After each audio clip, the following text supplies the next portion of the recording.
Oshqozonni shikastlovchi ta'sirlarini bilarmidingiz? Keling, unda birgalikda ko'rib ketamiz. Oshqozonimizda xillat kislota ishlab chiqariladi. Oshqozonni muhitida kislotali muhit bo'ladi.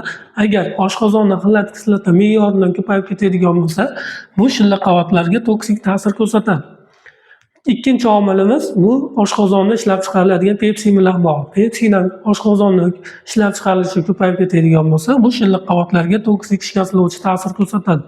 Uchinchi omilimiz bu oshqozonda Helicobacter pylorini miqdori ko'payib ketadigan bo'lsa, undan ajraladigan toksinlar ham shilliq qavatga toksik ta'sir ko'rsatadi. Ya'ni gastrit holatlar, yara holatlarini keltirib chiqarishi mumkin.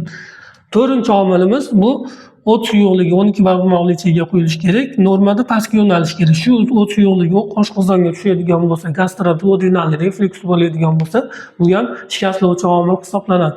Beshinchi omilimiz bu me'da osti bezida ishlab chiqariladigan fermentlar 12 barmoqlichaga qo'yilishi kerak. Pastga yo'nalish kerak normada. Bu ham qaytadigan bo'lsa, reflux bo'ladigan bo'lsa, bu ham shikastlovchi omil hisoblanadi. Beshinchi omilimiz bu oziq-ovqatlar bilan bog'liq. Ya'ni shikastlovchi oziq-ovqat, zararli oziq-ovqatlar, ya'ni alkogol yo bo'lmasa kislotaligi yuqori bo'lgan ozuqalar iste'mol qiladigan bo'lsak, oshqozonga shikastlovchi ta'sir qiladi. Oltinchi zararli odatimiz, ya'ni dori moddalar iste'mol qilinganda oshqozonni shikastlash xususiyati bor. Ya'ni og'riq qoldiruvchilar ko'pincha iste'mol qilinganda sikloksiginaza 1-2 ni bloklab beradi, prostaglandin sintezini pasaytirib yuboradi. Natijada shilliq qavatda qon aylanishi buziladi. Shuni hisobiga oshqozonda shikastlovchi ta'sirlar yuzaga kelib chiqishi mumkin.